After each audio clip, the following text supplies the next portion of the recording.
Deuteronomy chapter 9. Hear, O Israel, you are about to cross the Jordan to go in and dispossess nations greater and stronger than you, with large cities that have walls up to the sky.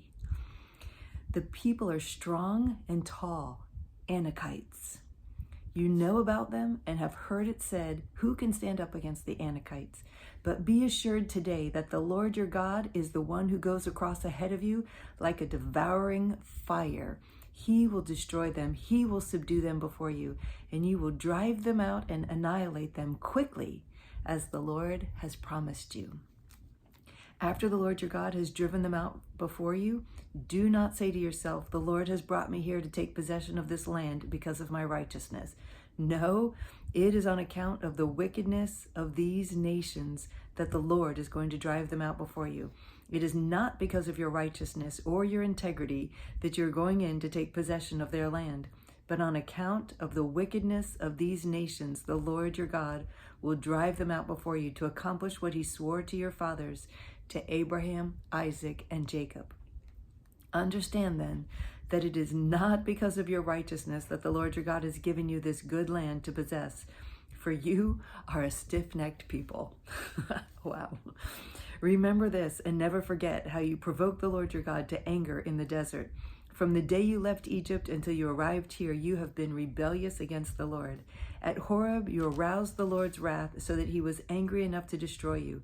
When I went up on the mountain to receive the tablets of stone, the tablets of the covenant that the Lord had made with you, I stayed on the mountain 40 days and 40 nights. I ate no bread and drank no water. The Lord gave me 2 stone tablets inscribed by the finger of God. On them were all the commandments the Lord proclaimed to you on the mountain out of the fire on the day of the assembly. At the end of the 40 days and 40 nights, the Lord gave me the 2 stone tablets, the tablets of the covenant.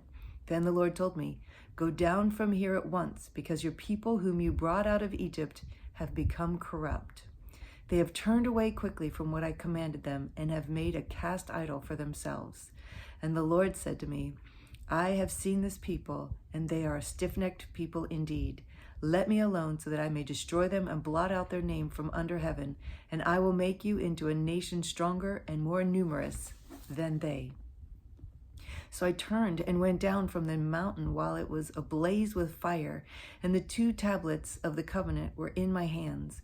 When I looked, I saw that you had sinned against the Lord your God.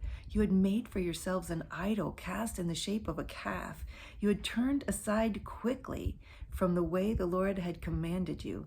So I took the 2 tablets and threw them out of my hands, breaking them to pieces before your eyes. Then once again I fell prostrate before the Lord for 40 days and 40 nights. I ate no bread and drank no water because of all the sin you had committed, doing what was evil in the Lord's sight, and so provoking him to anger. I feared the Lord and wrath of the Lord, for he was angry enough with you to destroy you.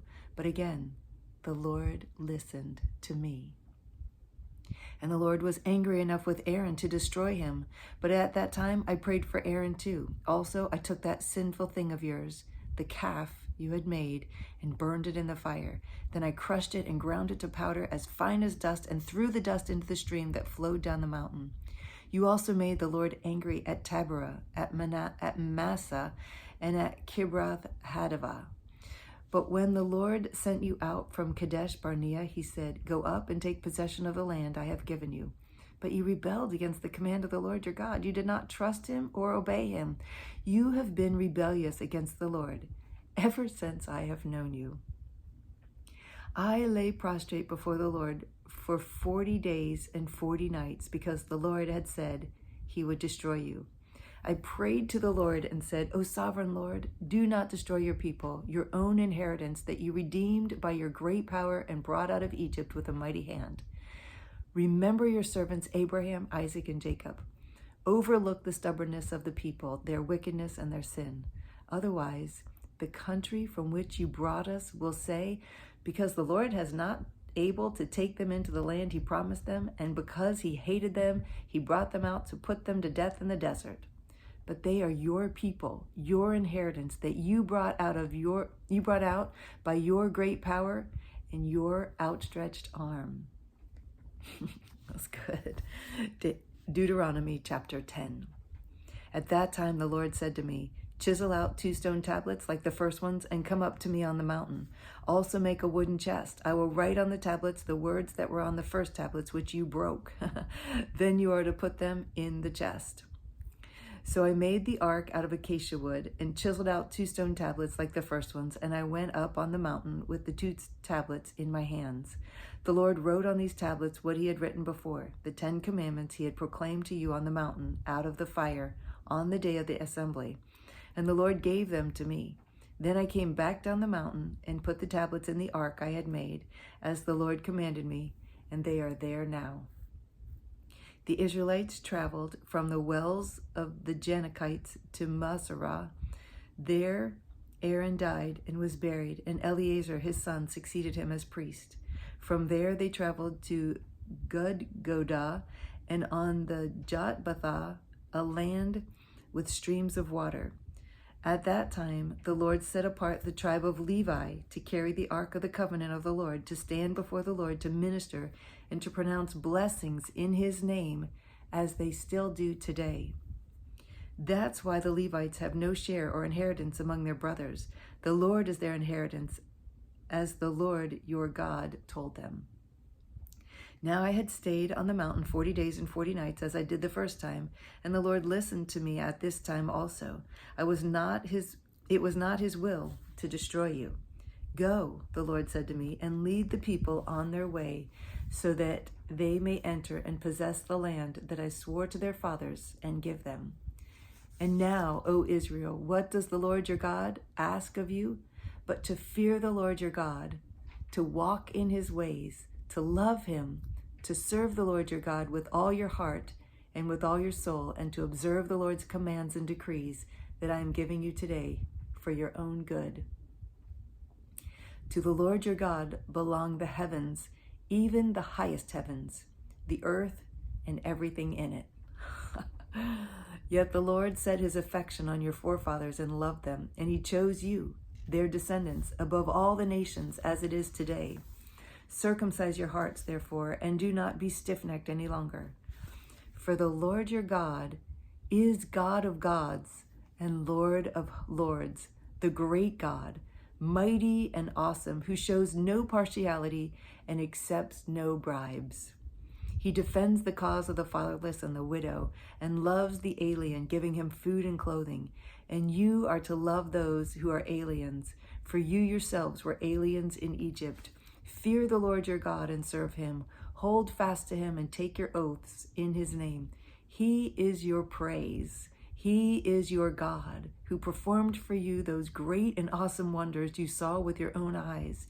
Your forefathers who went down into Egypt were 70 in all, and now the Lord your God has made you as numerous as the stars in the sky. Wow, what a great chapter. Deuteronomy chapter 10, full of identity and purpose and love of God. Okay, Deuteronomy chapter 11. Love the Lord your God and keep his requirements, his decrees, his laws, and his commands always. Remember today that your children were not the ones who saw and experienced the discipline of the Lord your God, his majesty, his mighty hand, his outstretched arm, the signs he performed, and the things he did in the heart of Egypt, both to Pharaoh, king of Egypt, and to his whole country.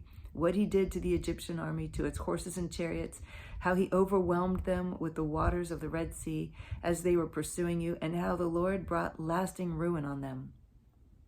It was not your children who saw what he did for you in the desert until you arrived at this place, and what he did to Dathan and Abiram, sons of Eliab the Reubenite, when the earth opened its mouth, right in the middle of all Israel, and swallowed them up with their households, their tents, and every living thing that belonged to them.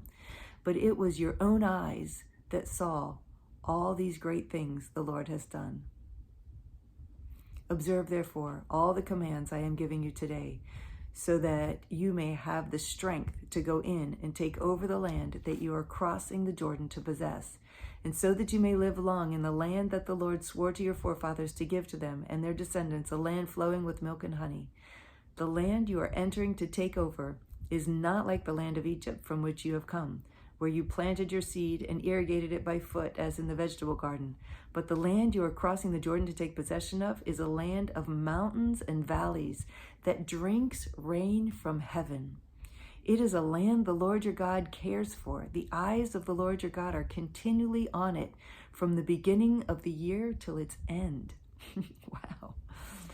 So if you faithfully obey the commands I am giving you today to love the Lord your God and to serve him with all your heart and with all your soul, then I will send rain on your land in its season, both autumn and spring rains, so that you may gather in your grain new wine and oil. I will provide grass in the fields for your cattle, and you will eat and be satisfied. Be careful, or you will be enticed to turn away and worship other gods and bow down to them. Then the Lord's anger will burn against you, and he will shut the heavens so that it will not rain, and the ground will yield no produce, and you will soon perish from the good land the Lord is giving you. Fix these words of mine in your hearts and minds. Tie them as symbols on your hands and bind them on your foreheads. Teach them to your children, talking about them when you sit at home and when you walk along the road, when you lie down and when you get up. Write them on the doorframes of your houses and on your gates, so that your days and the days of your children may be many in the land that the Lord swore to give your forefathers, as many as the days that the heavens are above the earth. If you carefully observe all these commands I am giving you to follow, to love the Lord your God, to walk in his ways, and to hold fast to him, then the Lord will drive out all these nations before you, and you will dispossess nations larger and stronger than you. Every place where you set your foot will be yours. Your territory will extend from the desert to Lebanon and from the Euphrates River to the western sea. No man will be able to stand before you. The Lord your God, as he promised you, will put the terror and fear of you on the whole land wherever you go. See, I am setting before you today a blessing and a curse. The blessing if you obey the commands of the Lord your God that I am giving you today. The curse if you disobey the commands of the Lord your God and turn from the way that I command you today by following other gods which you have not known. When the Lord your God has brought you into the land you are entering to possess, you are to proclaim on Mount Gerizim the blessings, and on Mount Ebal the curses. As you know, these mountains are across the Jordan, west of the road, toward the setting sun, near the great trees of Morah, in the territory of these Canaanites living in the Arabah, in the vicinity of Gilgal. You are about to cross the Jordan to enter and take possession of the land the Lord your God is giving you. When you have taken it over and are living there, be sure that you obey all the decrees and laws I am setting before you today.